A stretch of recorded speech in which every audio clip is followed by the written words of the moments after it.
high altitude aircraft around and poke a hole in it and All right, if I recover get the everybody to come technology. sit on this side, I appreciate it. Your mic is hot, go ahead. And Beverly's husband. Bob, Judy. Oh. Let's see, how do we turn this thing on? It's on, just talk.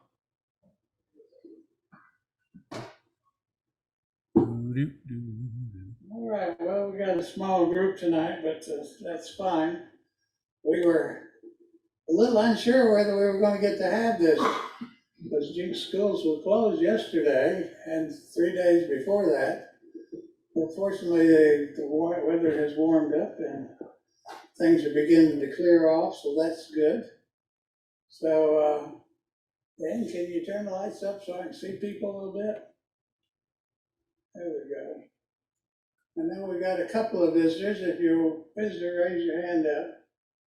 All right, back there in the back, I met you, but I don't remember your name. Jim and Bree and Bryce. That goes together good. Good. It's first time here. How did you find out about us?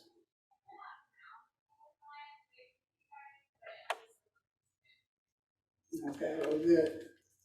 All right, we got a good program tonight. I'm sorry we don't have a bigger crowd, but we have a gentleman from California is going to tell us about a new exciting thing that's going to be happening here in Tulsa pretty soon. He's there, by the way. But right there that is Richard Stimber. He's from the Science Heads Incorporated group. So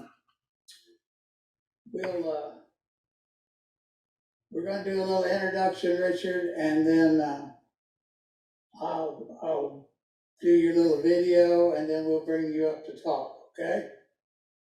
So, all right, Mr. Dan, if you'll do the honors.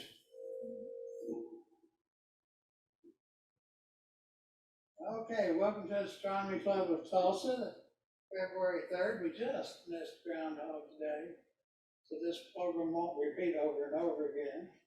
So that's good. Next one, please. Oh, I can do this myself. Anyway, we'll talk a little bit about events. We'll talk about our telescope workshop coming up on the 25th. A couple of astronomical conjunctions. Then we're going to talk about, let Richard tell us all about the exciting mobile observatory coming to Tulsa. And then we have some people that brought some astronomical equipment to show us. So we'll get to that in a minute. But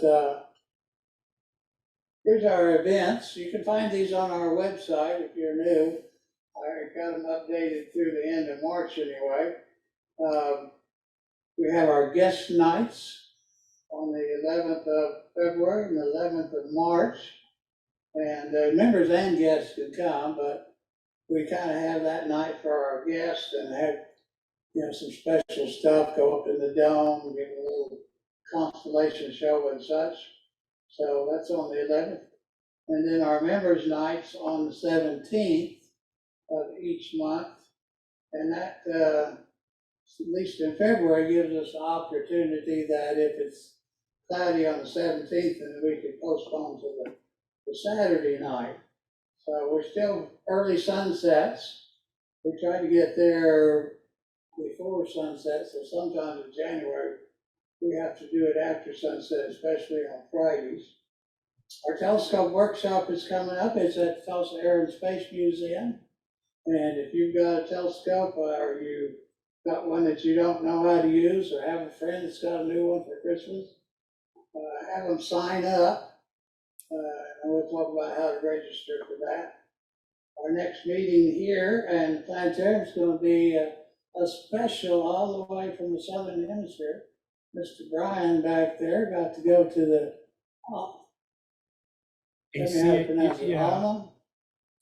Radio Telescope facility in Chile recently. So he's going to tell us all about his high altitude adventures. They're doing an astronomical tour of Chile. And then every year we try to have what's called the Messier Marathon, where we start at dusk and we try to find as many of the Messier catalog objects as we can in one night.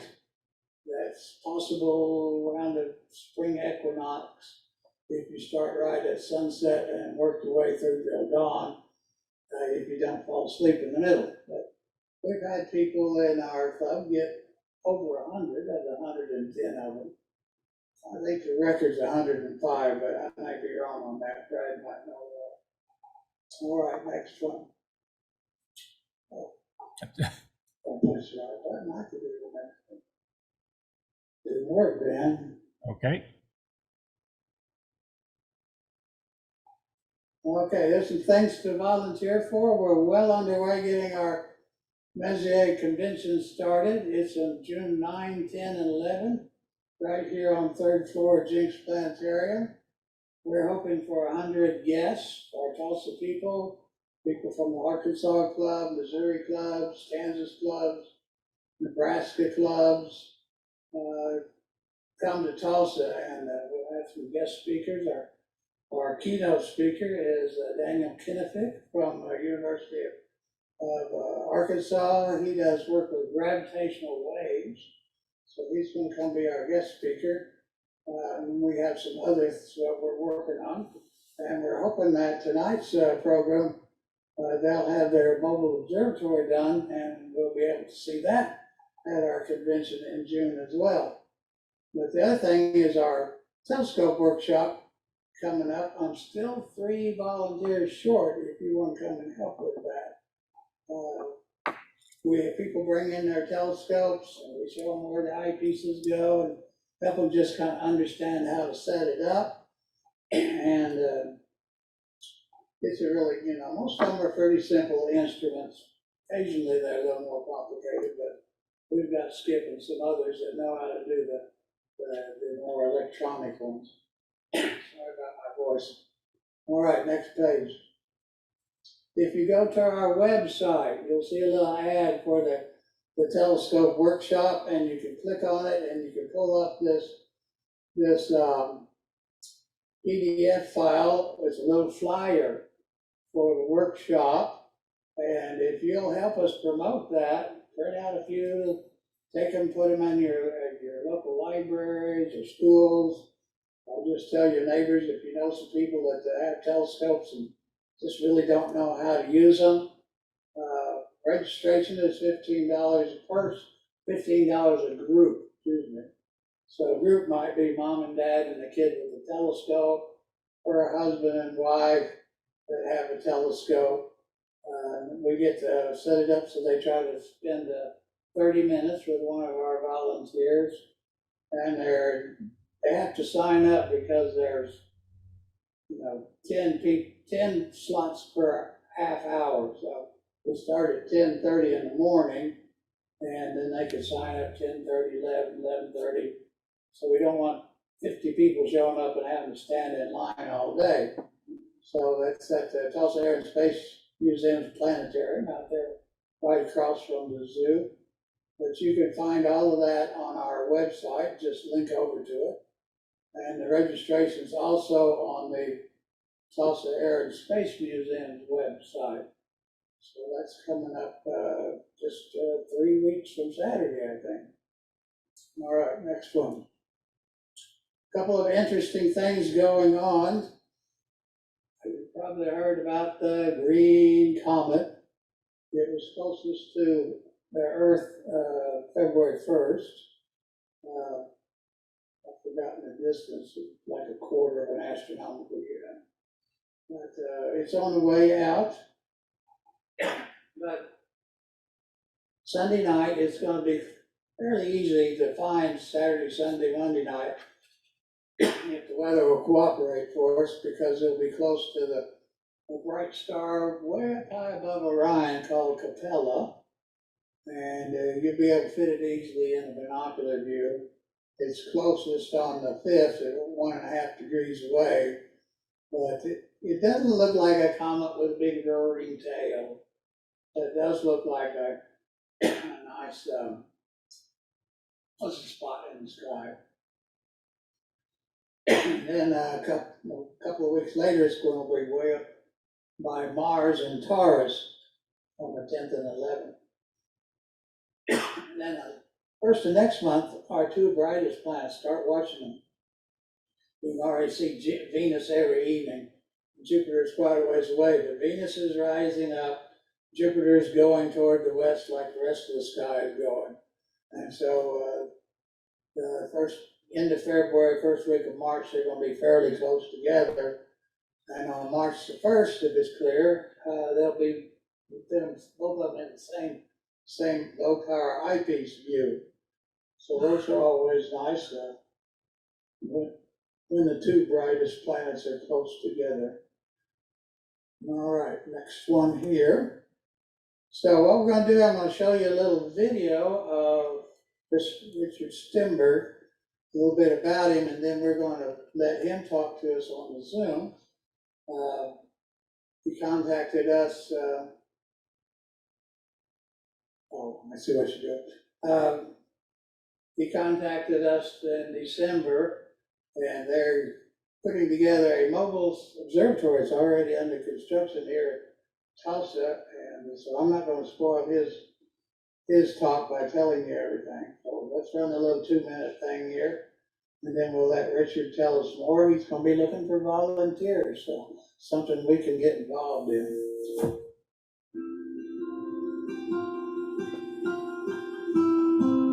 My name is Richard Stember. I am a solar system ambassador.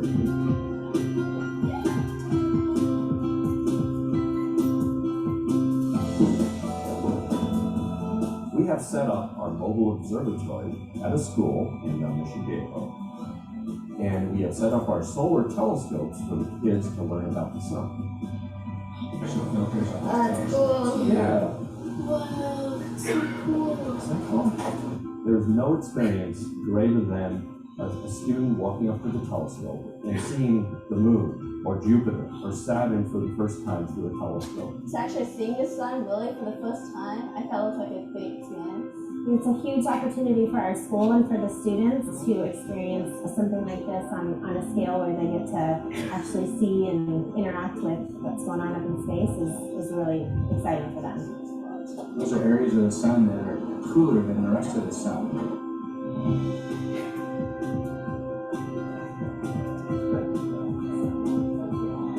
So much of science is funded by the federal government. NASA is a big part of that.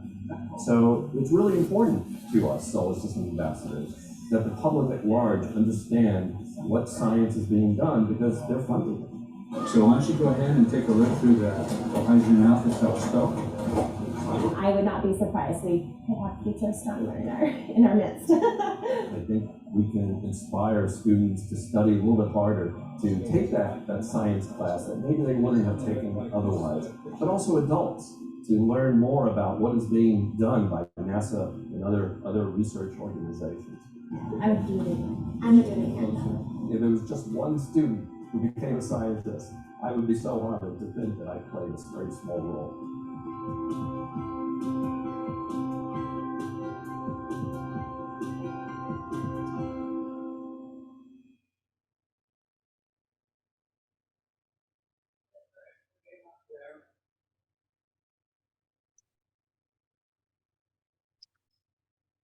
You want him up there? John, thank you.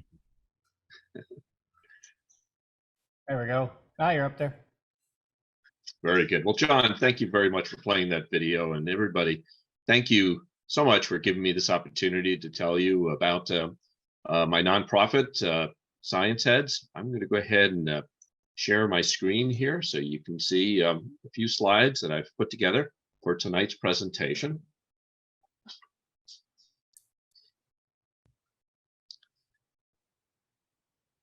Here we go. So I founded Science Heads back in 2014, and the objective was to share not just astronomy with the public, but all of the STEM subjects, all the sciences, technology, engineering, and math. And the Mobile Observatory you saw in the video was just one of the programs that we started with.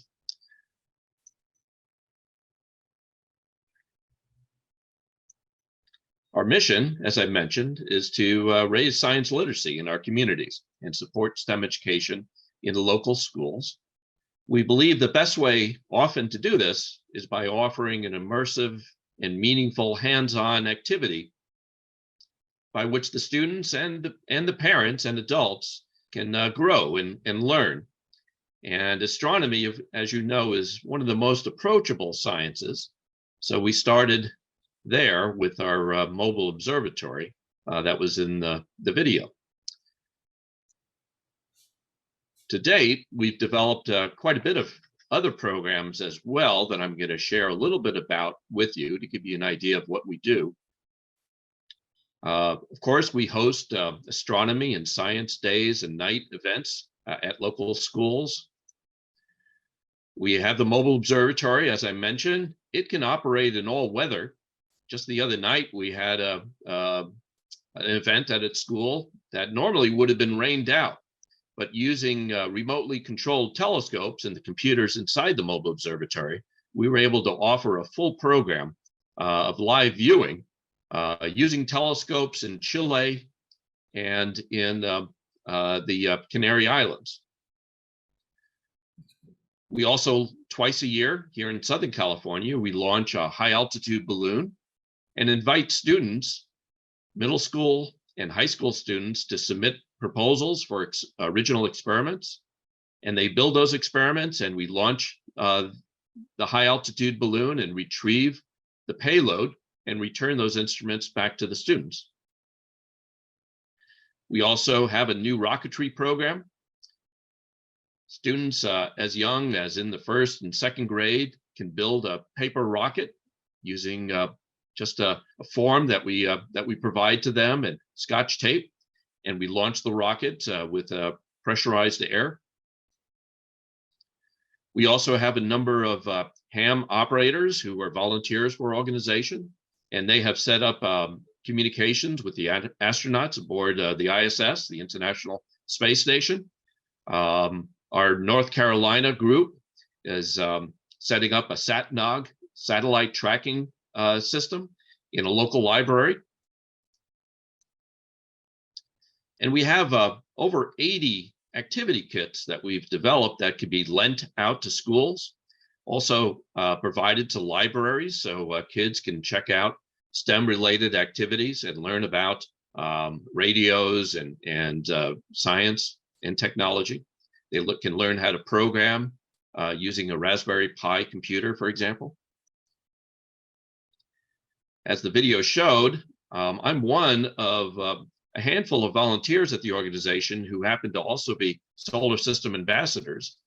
And we host a series of presentations in our local communities, local libraries and museums about NASA missions. And then also in the past, we've hosted after-school programs, usually in conjunction with our high-altitude experiment program, as well. I'll share some slides with you about these programs, and then I'll wrap up by talking about what we're doing there in Tulsa. We currently have chapters in Southern California. That was our first. We recently opened up a chapter in Northern California in Sonoma County. North Carolina, as I mentioned earlier, and Tulsa is one of our newest chapters, and we're looking for more. We're looking to expand into other areas of the country that really need help with STEM education and sharing science with the community. You saw in the video our mobile observatory for Southern California. It can operate both daytime and nighttime. We have several hydrogen alpha telescopes and several 10-inch and larger nighttime scopes that we can set up there. It was conceived as being more than just a telescope, though. The mobile observatory was conceived to be an immersive experience, much like a planetarium, but a little more hands-on, if you would. The typical program lasts about 15 minutes inside the mobile observatory. 6 students or people at a time will enter the rear of the observatory. They'll receive a short lecture about the objects that we're viewing or studying that night. Then they'll get a chance to look through the telescope and ask questions and interact with the volunteers who are inside the observatory. The telescopes are completely isolated from the floor of the observatory. With the help of an astronomy club in Indiana, we designed a custom pier that pokes through a hole in the floor of the observatory. This provides a solid footing on the ground below the observatory, and the telescope itself mounts on top of a tall pier and provides a very stable environment that's completely isolated from the kids who just love jumping up and down inside the trailer, as you can imagine. It is built using a 12-foot utility trailer that's easily towed by a car or a truck onto location. It takes about an hour to set up. We typically run a 2 to 3 hour program and then drive it off to its storage location. NASA even invited us to participate in the NASA TV broadcast back in 2017 of the total solar eclipse. So I personally towed our mobile observatory up to Idaho Falls, and they used our hydrogen alpha telescope and the imagers that we have and computers inside, tied it into the NASA TV equipment. And we were one of several sites that was used to broadcast live views of the total solar eclipse. That was a lot of fun, although I unfortunately didn't get to see very much of the eclipse. I was busy paying attention to the telescopes and the computers inside. The astronomy nights that we host at local schools is probably very much like the events that your club hosts as well. We'll drive the mobile observatory on site and set it up. Other astronomers will join us as well and set up their telescopes outside. We'll often bring along activity kits and set those up on tables. These activities can be astronomy related or related to other STEM subjects as well. And inside the observatory, we have the ability of running interactive software. For example, we often use the NASA Eyes on the Solar System software to explain the objects that we're going to be viewing. Or in inclement weather, we'll switch over to SLU.com and use the telescopes in Chile or in the Canary Islands to provide live views of objects that those telescopes have been programmed to image.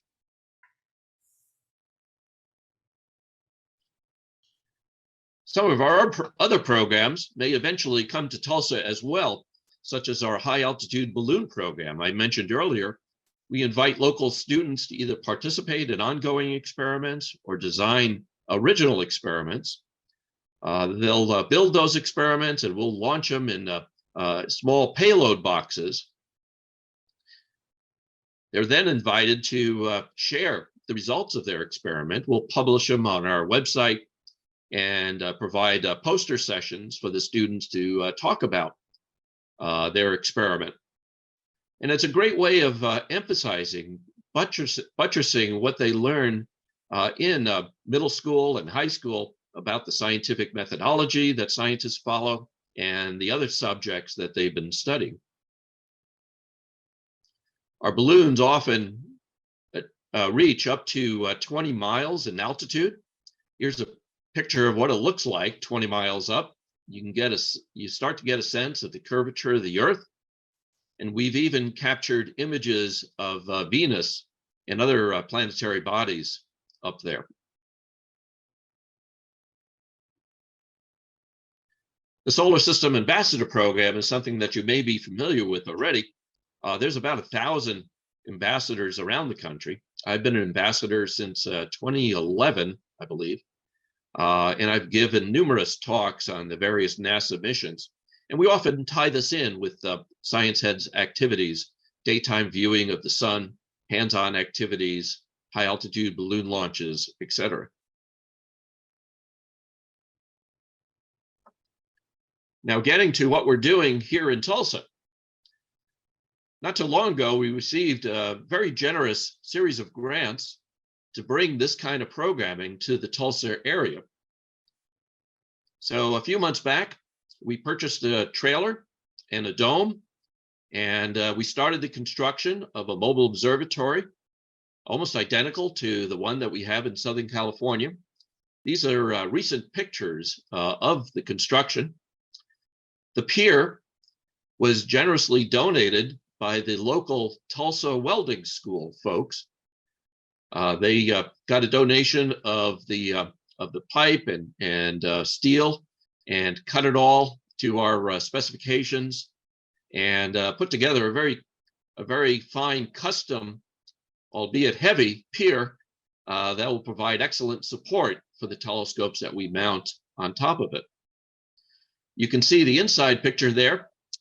The next steps are to finish the inside of the observatory. That includes installing a floor, mounting or painting the walls, mounting monitors and a desk, running electrical outlets and LED lighting. And then lastly, having a wrap installed on the outside of the observatory. And then it'll be ready to go. There's literally about one week worth of work or labor that needs to be done in order to complete it at this point. So we're shooting for a mid-spring ribbon cutting event, and then start bringing it around to local venues, parks, libraries, museums, and schools while they're still in session. The only thing missing at this point are volunteers. And that's why I'm here tonight giving this presentation. We're looking for volunteers who are interested in helping with this project, using their skills and their knowledge.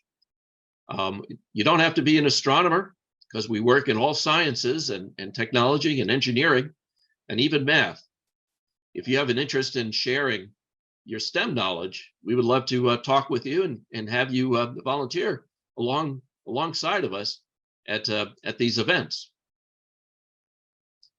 I'm currently interviewing for a new chapter coordinator who will run the group and schedule the events.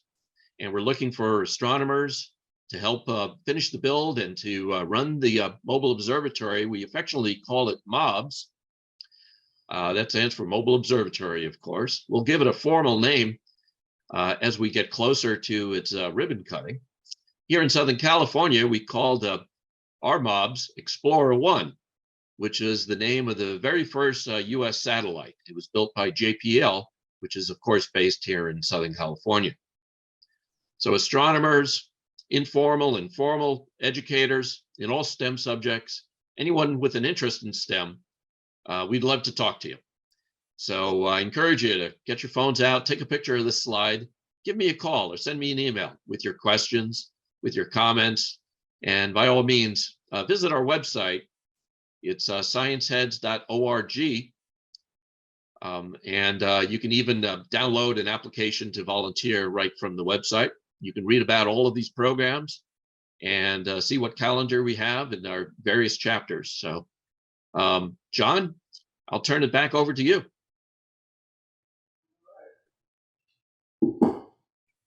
Does anybody have questions you want to field, Mr. Stenberg? Yes, sir. Come up here, but I'm not sure you can hear your side there. As long as he's on the mic, he can be heard. Oh, okay. Yeah. I didn't know. Hello, Richard. It's Brad Young. I'm wondering about the with the call for volunteers. What portion of this is going to be drawn from the local resources, and what portion is going to be coming from elsewhere? Brian, is it? Brad, I'm sorry. Brad, it's all going to be local. So here in Southern California, we have about, well, over 100 volunteers. Most of them are not very active. We've got a core group of a dozen to 24 volunteers who help with the various programs. And we're looking to replicate that in Tulsa. to run the mobile observatory and event, we need at least 3 volunteers for safety. But more people is always better. More telescopes is always better as well. I'd like to see there in Tulsa a team of about a dozen volunteers to begin with, who we can train on the setup and operation of the mobs, and then turn it over to the local group for scheduling and doing the events locally there. Well, the reason I asked is that you said you were already interviewing for the chapter coordinator, so it sounds like you're drawing them from Tulsa, the Tulsa area? That's correct. The coordinator will be a local person there. If anybody there has an interest in taking on the tasks of coordinator, I'm very welcome. You're very welcome to send in a resume. This is a volunteer position. None of us make a salary doing this. We're all volunteers at Science Heads. I understand. I just wondered, I don't know, John, if we heard from them. I guess we haven't really had much interaction with you guys. It sounds like you're very far along here. And it just kind of, so I guess I'm a little bit surprised that we hadn't already been speaking before now. You may have found the reason.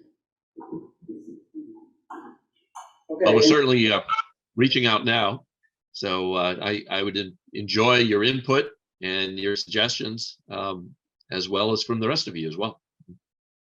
So if I put this contact in our website or send it out to our membership, they would send you an email, or is there a link to an application or what? If they go to our website and click on the volunteer menu, you'll see a page about volunteering, a brochure that describes what activities you can volunteer for. And also there is an application that you can download and submit via email or fax back to us. Okay, anybody else? Jerry?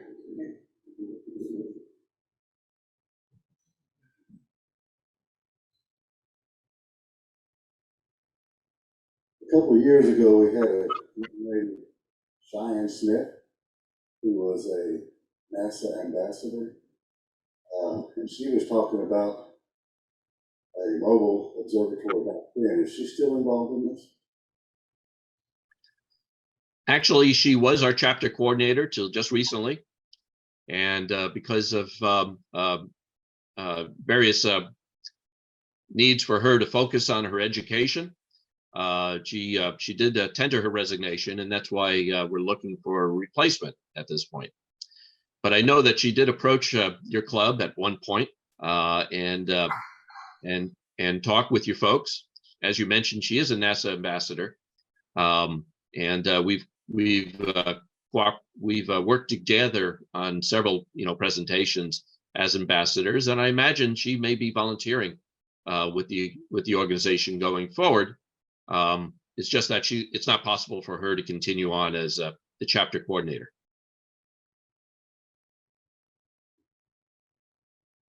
All right. Well, I appreciate you taking your time to let us know what's going on, and we'll try to get the word out. Look forward to this. I'll get with you. While I was listening to you talk, I was thinking of another opportunity where teachers are having a training session in STEM this summer. Might could be a way for you to contact them, Tulsa area teachers, with that group, and see what how we can link you up.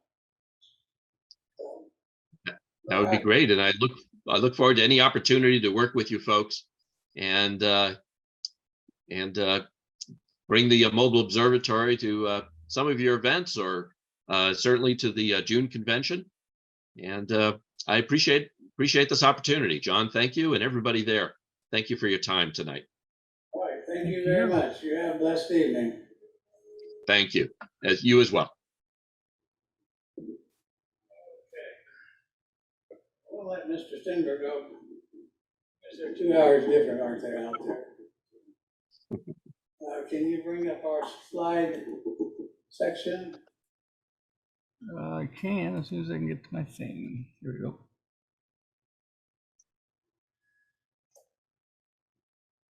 So just, as Jerry mentioned, we had this young woman named Cheyenne who has kind of been in and out of our club. Never been a member, I don't think, but she came to things. She spoke to our club once. But then the pandemic got in the way, and she told us about this mobile observatory, but I didn't hear anything more about it until the week before Christmas, when they sent us an email about it. So we kind of, Mr. Stember and myself, have kind of tried to figure out, how we can communicate about that and then get the word out to our membership. So it's something that's really the first time we talked together was the first week of January. Got emails just before Christmas. So it's kind of new. I didn't know what was going on in Tulsa, but I'm glad to hear something like that's going on.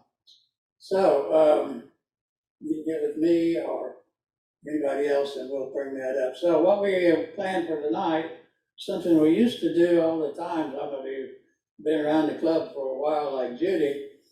We used to have what's called show and tell, usually in January or early February, depending on when the meeting was. People would come and talk about their new equipment and such. So tonight I've got Byron back there. He's been to Chile and he has a piece of the Magellan telescope, is that right? Correct. He's going to show us some of the glass from that. Bill, did you make it tonight? I don't think William made it tonight. He was going to talk to us about a new light pollution filter he found. And Bob's going to tell us about a book that he and Judy have read called Alien Ocean. And Don, as you can see, has brought his telescope mount here. And Mr. Sweeney, he just got here late, but when we leave, you'll see that the lobby is full of lots of equipment. He is helping a friend close out her brother's estate. And the guy, well, that's just a small portion of his collection. So as you can see, there's some nice telescopes there, some Dobbs, some Questars, some Celestrons. For those of us that are a few decades old, an old classic Unitron, just lots of stuff. So you can go out in the lobby afterwards and I'll try to get him in here, let him tell us about the situation. And then we can go out there and take a look and see what he's got. I didn't know he was coming tonight until a couple hours before the meeting. But he lives up by Claremore, and my understanding was we were supposed to contact him and go see it, but he brought some things tonight. So Byron, I'm gonna let you start out, and we bring up the lights. I don't think we'll need we'll need a slideshow here in a little bit.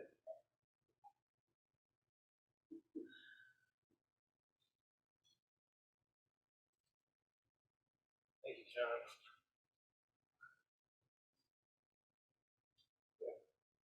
Hello, everybody.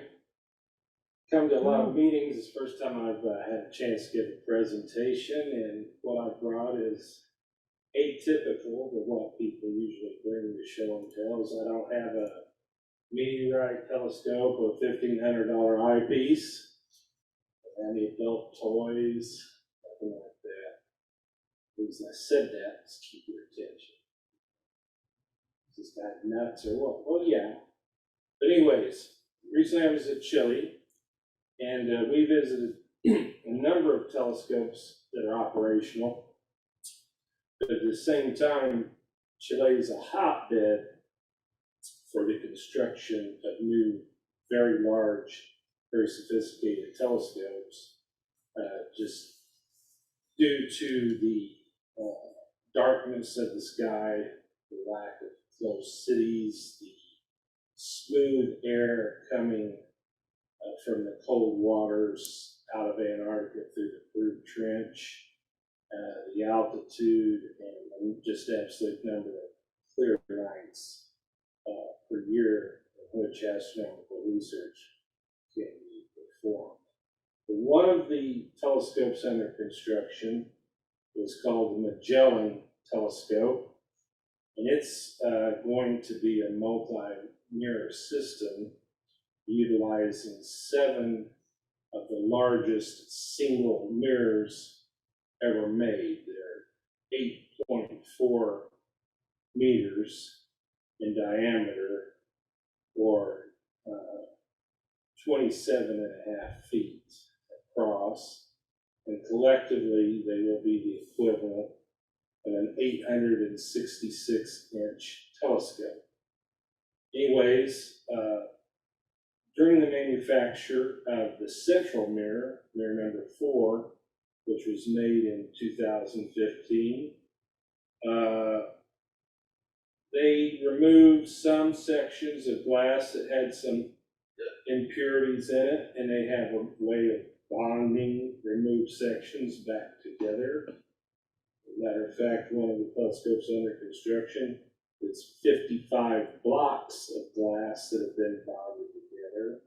And I'm going to start sharing what looks like a piece of glass, but when you get to hold a piece of glass from the middle mirror of a massive telescope in South America.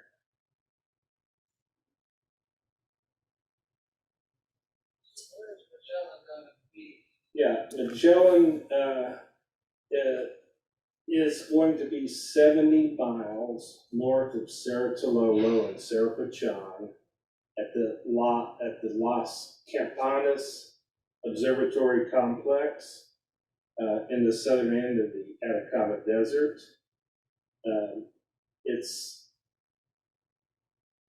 They're making 7 mirrors, and when it starts, they're going to start with just 4.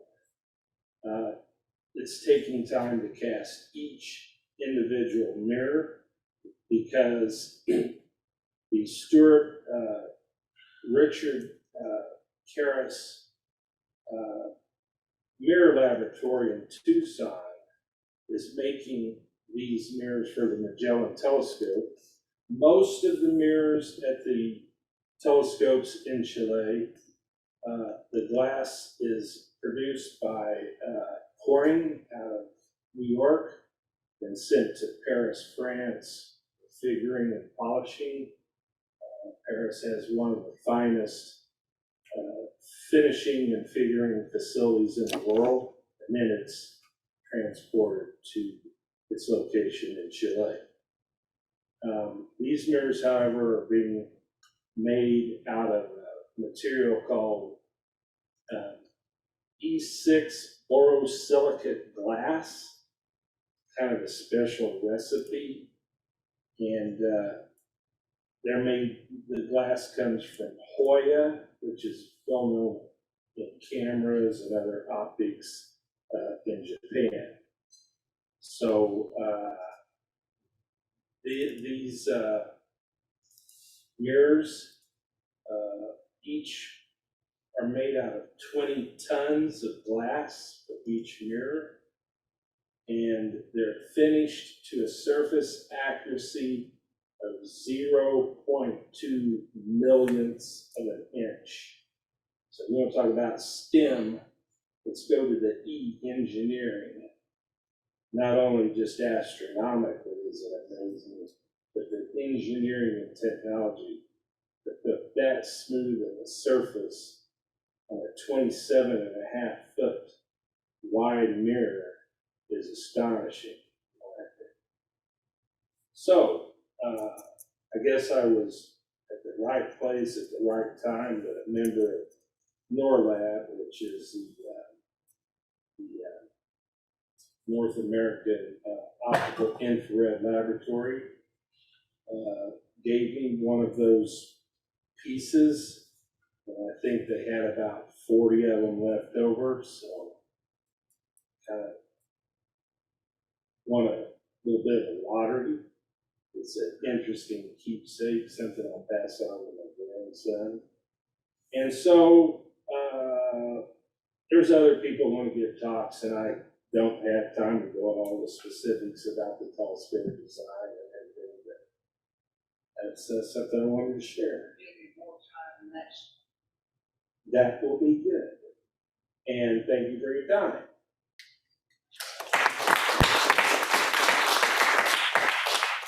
So you said the mayor's gonna be cast in Tucson?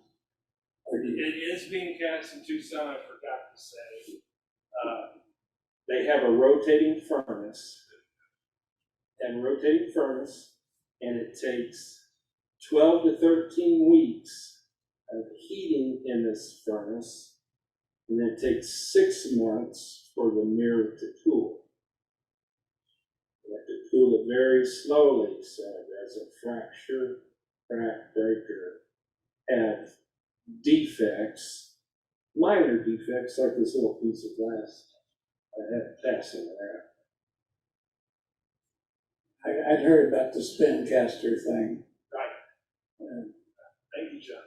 Essentially, they melt the glass and the whole thing spins around like a giant mixing bowl. And it kind of, sort of hollows it out, and then they have to do more to it then.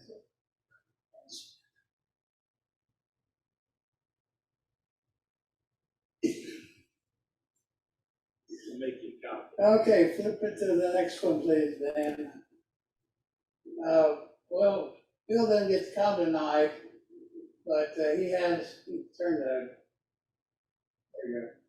He has a new imaging filter for his telescope. We don't have them in the hallway, where we used to have some really nice panoramic pictures in the hallway here at the planetarium that Bill took. He is a professor at ORU, and this one very selectively passes just certain wavelengths of light. So you can see which one of these buttons is it. This one is the oxygen 3 line right there. So it lets most of that through. You can see there's a 90% line. So we're looking at 93, 94.5% transmission there. Can you read that one? Is that one hydrogen outlines? It's like, I can't read it. I think that's a hydrogen line. That's a hydrogen line. that's the oxygen. What else? We got sodium. Yeah, the double lines of sodium. Magnesium, sodium, I sodium. can't read them all, but I can share somewhere. So the point is, sometimes, like what they call the H alpha line, one of the hydrogen emission lines, that red one there. Filters are made just to pass that line. But when you do that, you lose out on some of these others. So this one, I think somebody called it a slot filter. It can pass several parts of the spectrum that are important in nebula studies. And some of you visually see what they look like in O3 or H alpha filters. This one is, I think, particularly for imaging, not for looking. So maybe we'll have him talk about this another time, but he bought it from High Point Scientific. All right, next one, I think, is Mr. Bob. Where you at, Bob? Yeah, come up here, tell us about aliens in oceans, but alien oceans. Well, it might be aliens in oceans. There's a book my mom and I have been reading, Alien Oceans. It's by Kevin Hand, who's an astrobiologist at Jet Propulsion Laboratory. The book is divided into 3 parts, talking about the oceans of Earth, how life developed there, and what kind of life it is, and what kind of environments in the ocean. Prospects of finding both oceans and life in the oceans elsewhere in the solar system and elsewhere in the universe. And the third is very speculative, what life might look like in alien oceans, if it exists. But, bless you. a lot of the book centers around the idea of life forming in volcanic hydrothermal vents at the bottom of the oceans, which he refers to as black smokers, and how these kind of form castle-like formations on the bottom of Earth's oceans, and are home to a variety of life that you might not think would survive in such extreme conditions. So I was surprised in reading this about just how many celestial bodies there are in the solar system that might have oceans. I read about Europa having the possibility of an ocean underneath its ice. But he also focuses on Ganymede, Triton, Neptune's moon, and he really devotes a lot of attention to Enceladus, a moon of Saturn. And he thinks that may be actually the best prospect both for an ocean and for life. And he's got photos in the book, but if you just Google Enceladus and volcanoes, you get these images of liquid water spewing out of the surface of Enceladus and up into space because of the tidal forces active on Enceladus, and the same thing happening with Europa.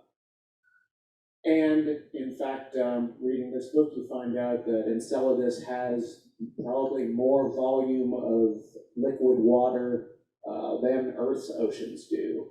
The ocean in Enceladus is much deeper than Earth's oceans are.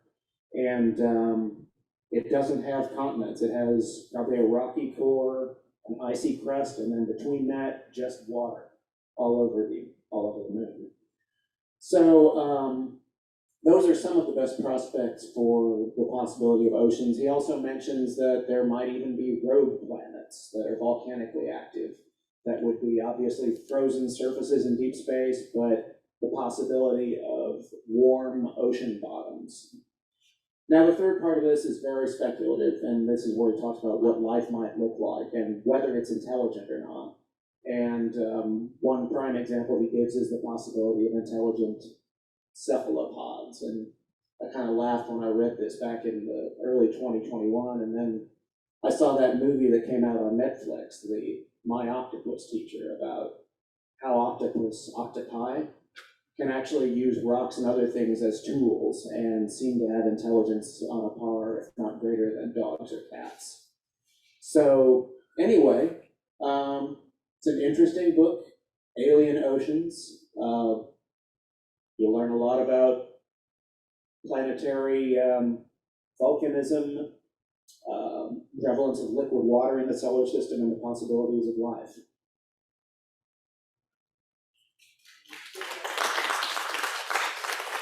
I think I just ordered it from Amazon. But yes, it's comes in just a few days, and it's a pretty easy and interesting read. I think it is a fairly current. Yeah, it came out in 2020.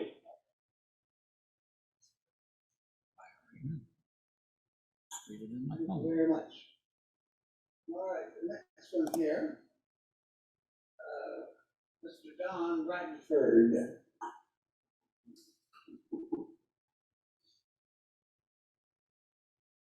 Don is our vice president, our dome scope operator, he does a lot of things for our club, so. But he is excellent imager. That last part was a little bit of an exaggeration, but I'm a jack of all trades. My new toy is the GWO AM5.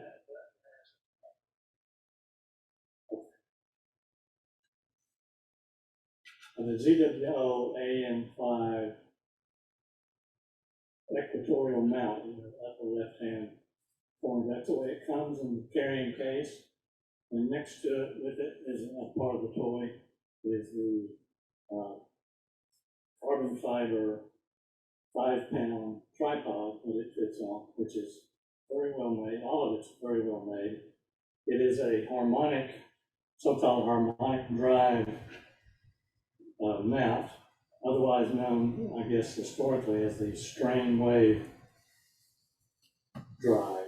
And if you look up strain wave or harmonic in Google or YouTube, it'll give you an interesting summary of what it is.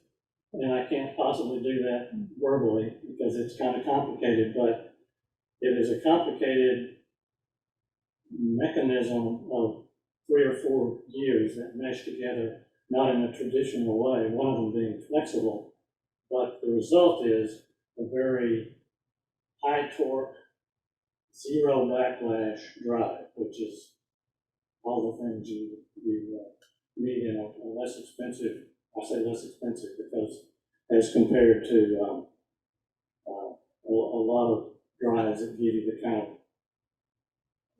excellence, it's in the lower range, I suppose. But anyway, the harmonic drive, as I say, you can look it up, and it's very interesting. The specs of the drive are basically that it can be driven. I guess I should refer to my photos there. The top two are the drive itself, and then the one on the left lower is the mount fastened on the top of the tripod. But it can be controlled in several ways. In my case, with the ASI Air, it's also compatible with ASCOM and with Indy, for those of you who do that sort of thing on the computer. I think that there are other compatibilities as well. It's also controllable by a hand control, which is just a simple little joystick hand controller that plugs direct, just wire into the one wire into the mount itself. But the controller is actually a hub for Wi-Fi, so it comes with you can download a free app and control it that way. So it's pretty flexible little device. And the specs, in addition, the mount itself weighs about 11 pounds, and the tripod weighs 5 pounds.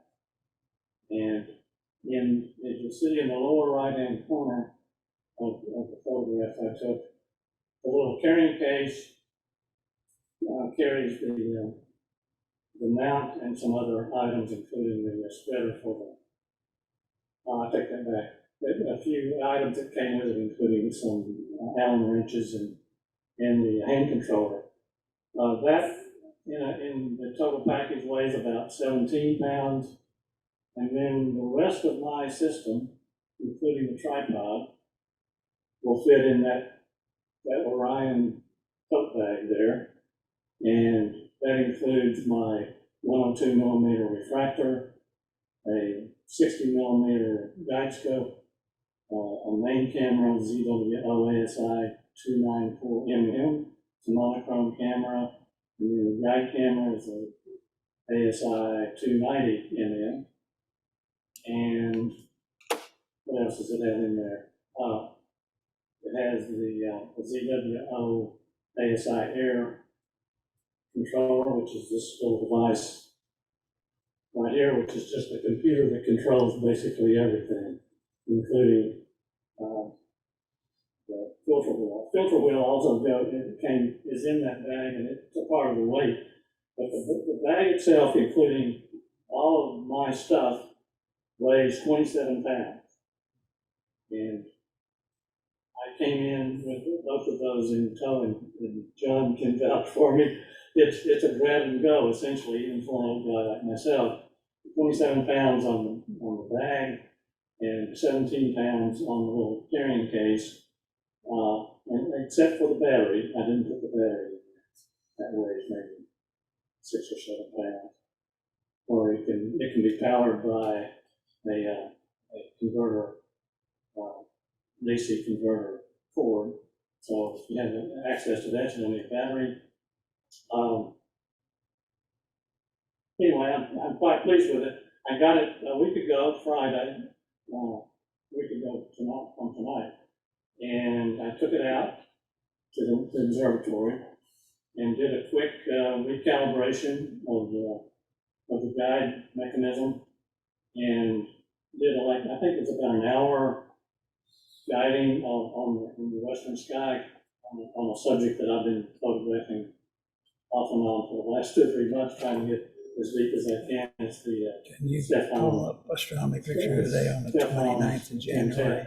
Which was one of the first images that came out in the James Webb series.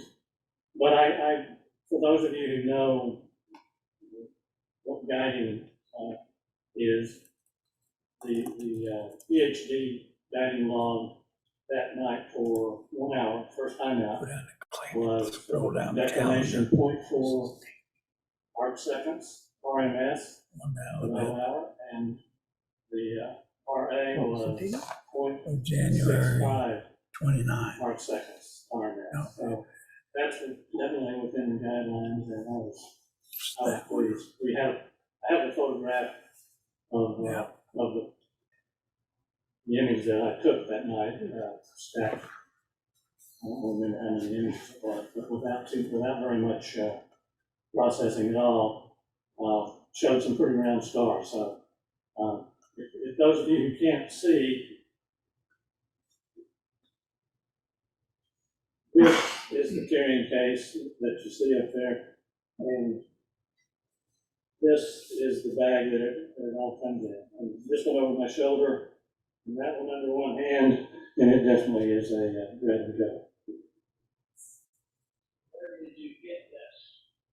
I got the mount and tripod ordered from High Point Scientific, and it was in stock and only took less than a week to get it. Yeah, for Chinese stuff, that's pretty quick.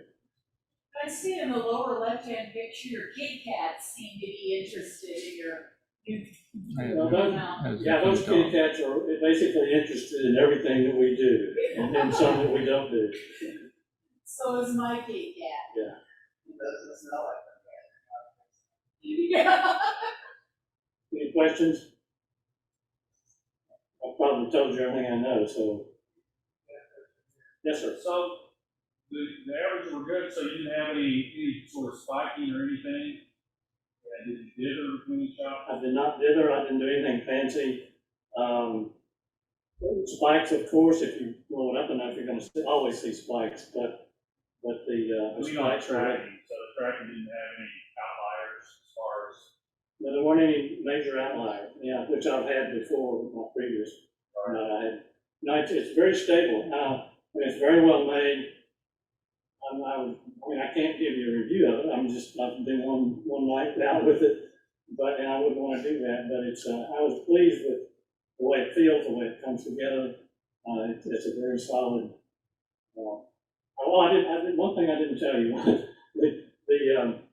Obviously the mount itself is an equatorial mount, but there's no weight there, and because of the harmonic drive, it has such high torque and zero backlash. For the first 28 pounds of payload, you don't need counterweight. And it'll hold up to 44 pounds. That is, it will control supposedly accurately. I haven't tried it yet. Dan and I are going to try it sometime in the near future. But up to 44 pounds with a counterweight, which fits into the bottom of like a normal equatorial mount. But I'm told by the people at High Point that since you can't balance it like the traditional equatorial mount, the main part of the balancing is just to make sure that you've got enough weight on the other side of the tripod so it doesn't tip over. If you get that much weight on top of a fairly light tripod, it can tip over. So he basically told me, and I have to take his word for it, that the drive mechanism is strong enough to handle the 44 pounds. All you have to do is make sure it doesn't tip over. So that's pretty impressive if the mount will actually do that. It has, I think 6 degrees per second is the maximum. And I think it's variable. And it also has a lot of different tracking speeds. You asked about that the other day. I don't know how you set them with ASI Air, but there probably is a way to do that. It's GWO, and I'm not trying to be their salesperson, but they've gone out of their way to do a lot of things consistent with ease of operation and newbies like myself. No, and neither does the bar. I don't even have the bar yet. As a matter of fact, they were out of the bar.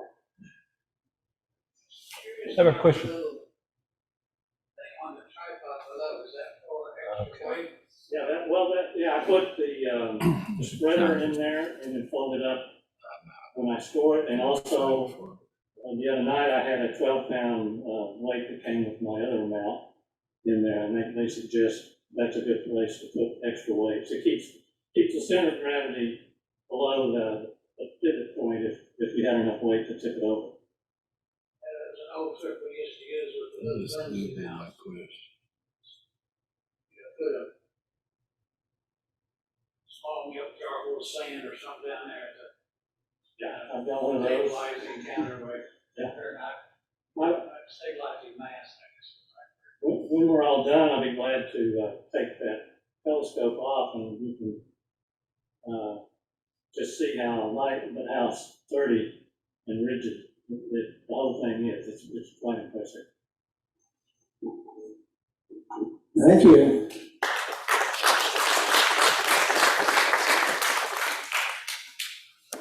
Okay, there's the button, Max.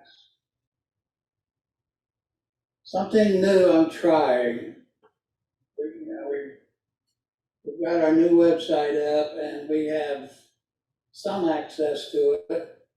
And I've been trying to do a few things. Right now, my only place to post things is on the newsletter page.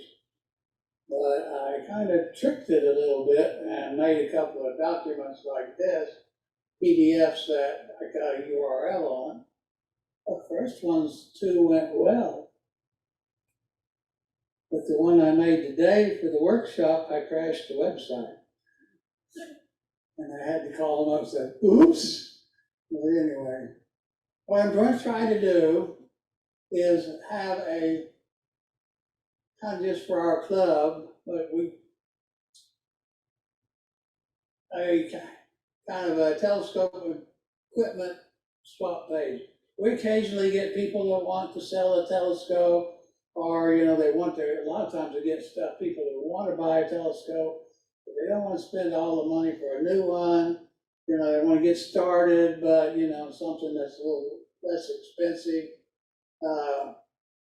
So anyway, I'm going to experiment with this and see how it works, because you can go to the newspaper and kind of scroll down and pull this page up.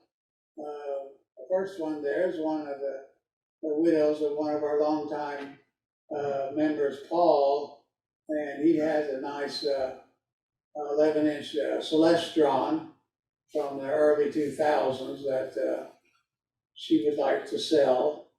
And then Shane Sweeney, if we want to introduce him in just a minute, is helping a lady close out her brother's estate. And this is just one room of the stuff, Shane? That's probably about half of it right there. Yeah. Anyway, you can see he had a few toys.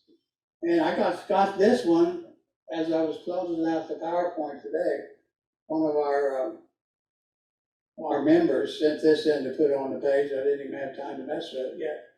But Matt, most of you know Matt, he's usually a regular out at the observatory, but he has a OTA, means optical tube assembly. It's just the Celestron tube with 11-inch tube and the eyepieces and some others. It doesn't have the fancy mount, that doesn't go with it, but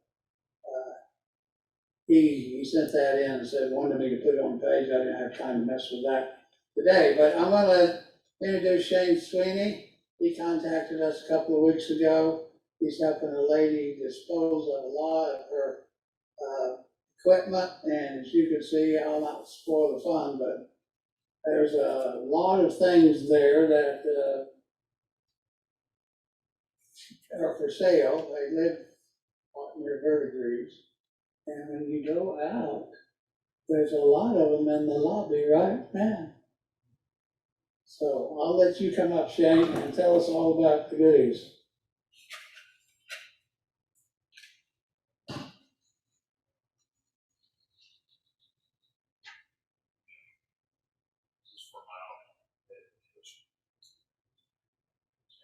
Okay, hi. Well, I'm Shane Sweeney. Happy full moon to everybody. One of our neighbors, he passed away. I didn't know him well, but the family found out that I was into astronomy, which I am pretty heavily. I'm an astrophotographer and ATM locally here. And I went through these, and some of them are complete, some of them are missing a few items. I didn't bring the larger scopes. The one Dobsonian scope, the wooden scope there, you can kind of see it pointing towards us with the wooden cover over the window, over the mirror, I mean. That's a 13.5-inch telescope. Then there's a matching one that's a 10-inch Dobsonian telescope.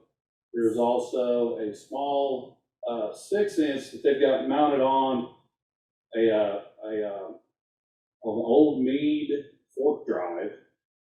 And then there are two Questars, one's from '74 and one's from 2020, and those are both in immaculate condition. There's a small Vixen refractor.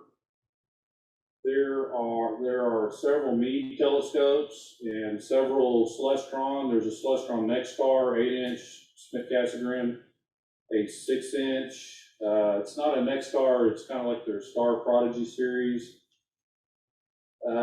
Just a myriad of telescopes and accessories, and I'm selling them for the family. And the first thing I thought, well, the Astronomy Club Tulsa probably get them into the hands of people that would use them. That's the main thing. Just get people to use them and get a little bit of money for the family. But some of them are out in the lobby. If you want to come by, cash, check, if you find something you like, if you got questions about anything, or you know about something that I don't know about, please tell me about it. And that's pretty much everything. Do you have any questions? So your number or email up there? Yes, please. Don't hesitate to email me or call me. My email is not the best way to get a hold of me. If you call me, I'll get right back with you. Email, it may take me a couple of days, but I do also, if you email me, I have a Google Drive link that has pictures of all the scopes. I kind of took preliminary pictures, and if I can't sell them locally, I'll try to sell them on cloudy nights, but I'd rather do it local. I don't want to pack up all this stuff and ship it around the United States. Not really, especially not the larger telescopes, because it's not good for them. The 13.5-inch, it's about, I'd say it was about 300 millimeter diameter. It does have a scuff on the mirror. That one does. It probably doesn't affect the views, but it's there. The smaller scope, the 10-inch Dobsonian is in immaculate condition. Doesn't look like it's seen starlight. It's beautiful. And so, I mean, for you guys, the prices are open for negotiation. I kind of know what they're worth, but I'm not trying to make money doing this. I'm just trying to make a little money for the family. And so, like the large, that's a Dobsonian there with a nice mirror, but it has a scuff in it. It also has Sky Commander encoders on it, and so I'm looking at about $1,000 probably. In new, we're talking probably over $2,000.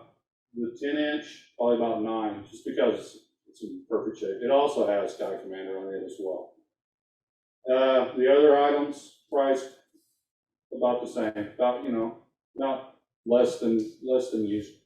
The Questars, I'm not a Questar guy, but I've got them both at $2,500 right now, and that's negotiable, especially if you're a Questar guy and you can show me that. Like, I don't know what I'm talking about. I'm not gonna, I'll be like, okay, cool, you're right. I don't wanna, I wanna be fair with everything. And there's a bunch of eyepieces and other things. There is a Unitron too, a Unitron 62 millimeter. Looks like it was manufactured about 1957. It's got a couple of screws missing in the mount on the objective, but those are pretty easy to fix. I kind of know about those scopes. And the mount was gorgeous. I like it. I like that little scope. I took them all out and looked through them, except for the Questars. And there was a little 127 millimeter Celestron Mac. Probably put up the best fuse of the night. I was checking out Jupiter, and I was surprised. Nice little scope, and $250. So, if you're interested in telescopes and you want to buy some,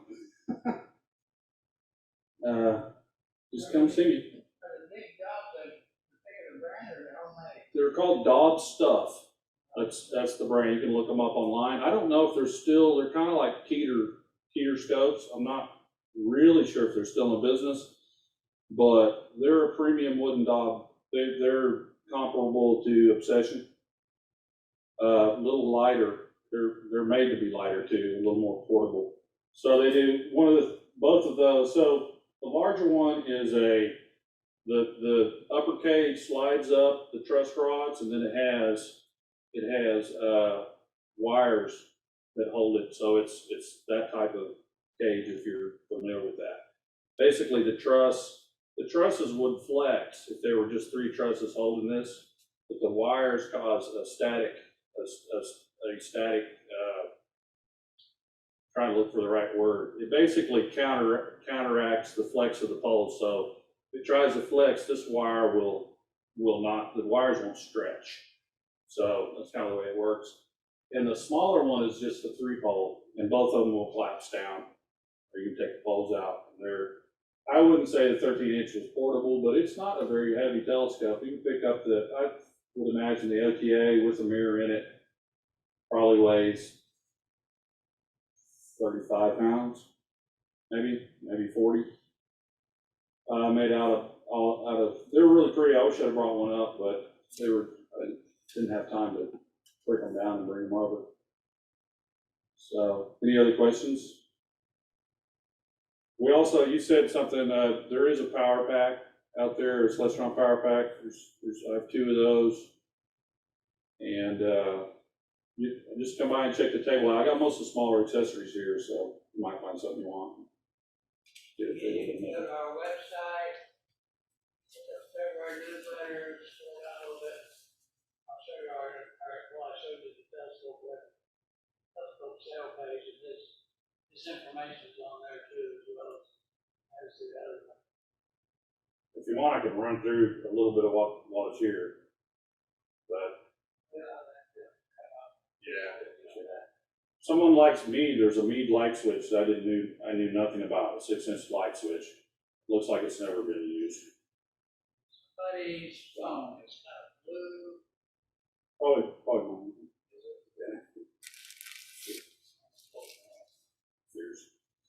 Okay, well, thank you, John. Thank you.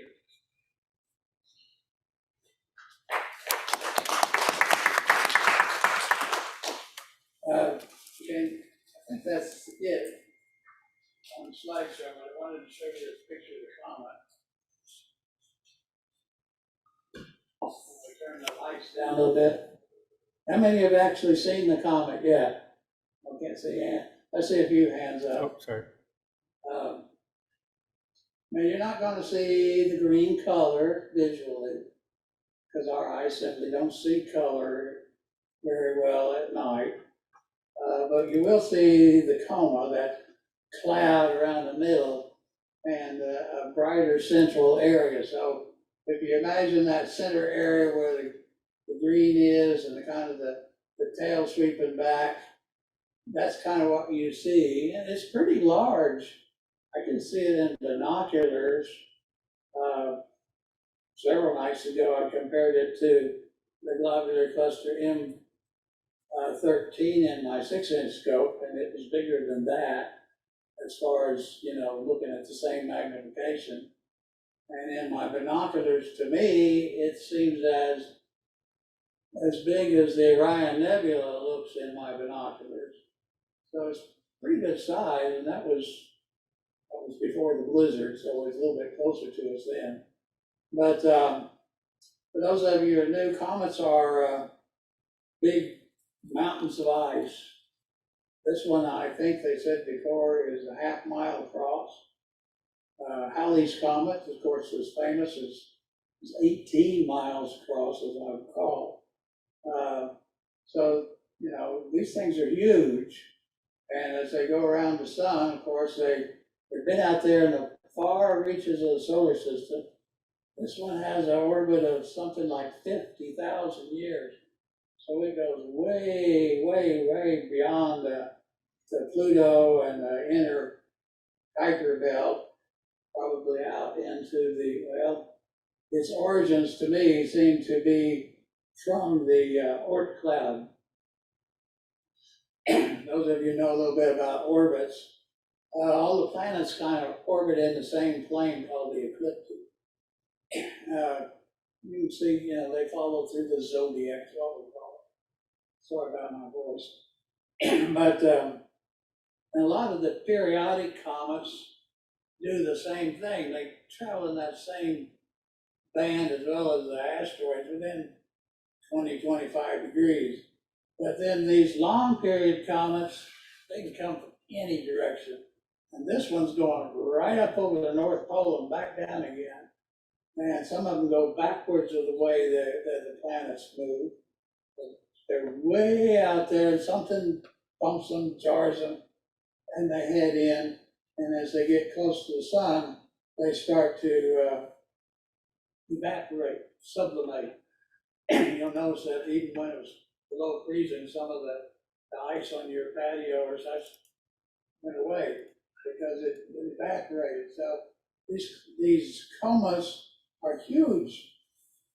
I remember one that, I can't remember his name, I think his name was Holmes, that had an eruption, and its coma was bigger than the sun a few years back. But that cloud of gas around that one is easily bigger than Jupiter. So, and this one we're seeing edge on. Instead of seeing the tail poking up like that, you're seeing the thing sideways. So the tail's fanned out in each direction. That's that light area, or the dust tail. And then the ion trail, the spiky one, is what's being driven back by it's just atoms being driven back by the solar wind and being excited by the solar wind to glow. So these tails of comets can get quite long, and tens of thousands of miles. Some of them even reach into the millions of miles, depending on what the particular comet is. And if you go to spaceweather.com and look back a couple of days ago, Comet Machholz, some of you may remember that name. He was a gentleman from New Zealand, was famous for discovering comets. And this was one of his, Machholz 1, one of his comets that comes back periodically. It took a close dive by the sun, a quarter of the distance between the sun and Mercury, and survived.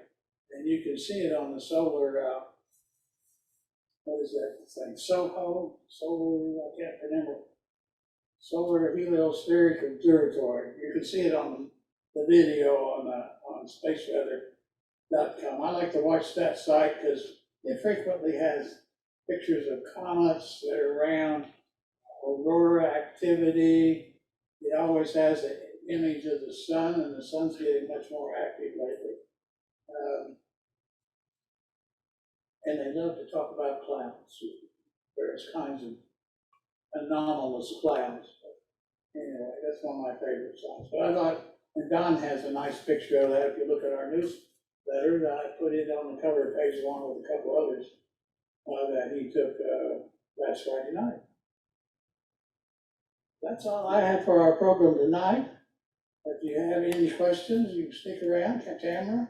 Yeah, when's the best time, I haven't had a chance to look at it yet. When is the best time to go out and look for it? Okay, well, you got here late, I'll but send you a copy of PowerPoint just to make sure it works. Email me back. Sunday night, if it's clear, Did one it's copy gonna you're be doing? within 2 degrees of Yeah, that I'm Capella. doing on the You next know where meeting. that is? Yeah. 2 or 3 nights there, The planetarium. and get where you're in the I shade, have that uploaded. moon, before the Well, moon interesting. comes So up. just be ready to go. And, I wanna see. I wanna see. you'll Oh, be yeah, up there yeah, close yeah, to yeah. Capella, and then, I think today was the 10th and 11th, our next observing night. It's gonna be near, Friday and Saturday, gonna be near Mars. Oh, cool. So, maybe we can get some images at the observatory. So, anyway, but don't expect a big, long, spiky tail, glowing green. Don't expect to go swishing across the sky like a meteor. People think comets are fast moving, but they have a tail, they're not. But they are kind of nice to see. Brian, Yes. what would you like to tell us about the workshop or what's going on at TASM? So we got the workshop on February 25th. So we're in the process of getting reservations for that now. So far we have one reservation, we're hoping for more. So that's gonna be 10:30 to 1:30. Good. And we're gonna be doing, is it 10 sessions every half hour? 10 people every half hour. So kind of like how we've been in previous years, it's pretty much the same story. We haven't been before. Basically, people bring their telescopes, they don't know what to do with them. I've had people who don't even know what end to look through. When we sit them down, we show them what all the pieces do, show them how to put it together, where to look through it, how to take it apart, and send them on their way. We let them watch the show afterwards. So if you're interested in volunteering to help us out with that, we appreciate it. We can use at least 3 more volunteers. And if you're looking to volunteer a little sooner than that, I've actually got a thing at the museum, at Fulton Air and Space Museum, tomorrow evening. We're doing a project with a group called Camp Aaron. So it's a camp for kids who have lost a parent recently. And what this camp has done is they have purchased stars for each of the kids. And weather permitting, tomorrow night, we're gonna have telescopes set up within our fence line. And we're going to try to find some of those stars for the kids. Now, I've got about 4, maybe 5 telescopes that I'm going to set up. But if anybody wants to bring one and help out, I'd really appreciate it because I'm one man trying to run 5 telescopes with 4 kids. So if anybody's got a time, it's probably going to be around 5 o'clock. And then, again, weather permitting right now, it says cloudy, so it might be nothing. But if it is clear, I appreciate if anybody wants to come out. So you know where we are. We're at the airport by the zoo. And yeah. Good. All right. He was recently on TV and gave a very good impression. TV show? So I know they interviewed you about the meteor. Oh, yes. How many have you, did any of you see the meteor? I heard it. I saw it on the news. It shook my windows. You heard it? Yeah. I must have been a sound sleeper. I didn't hear anything. I had it up yet. Maybe that, I thought it was fun. Yeah, I got a call from a radio station and a TV station wanting to know about the meteor. But they did find a chunk of it. So I tell my story down there now. Long, long ago, in the great distant past, in the 20th century, I was home from college in 1970, because I'd already graduated. Must have been spring of 69 or 68. I was home from Christmas time. And my parents lived in McAllister. And there was a meteor, and this came screaming out of the southeast, went completely across the sky and disappeared in the southwest, disappeared in the northeast. Yeah, and usually they go a few degrees and they're gone. And a couple of days later, I see that they found the thing. There was some snow on the ground, and they found it up near Miami, the town called Lost City. So you can look it up, Lost City meteorite. they found the thing, it was about the size of a football, I guess. It was laying on the side of the road and it snowed, so it was kind of easy to see. No, that's curiosity that I remember. Well, we went to Washington DC for our 40th anniversary, and we went through the Smithsonian Museum, Natural History, and of course I had to go see the meteorite collection. And there it was, the one I saw come down 40 years before. That's kind of cool. So enough of my own story. Didn't I ask that? All right, they cut me off. All right, well, thank you for coming. And go out there and see what Mr. Sweeney has brought. You want to volunteer, sign up.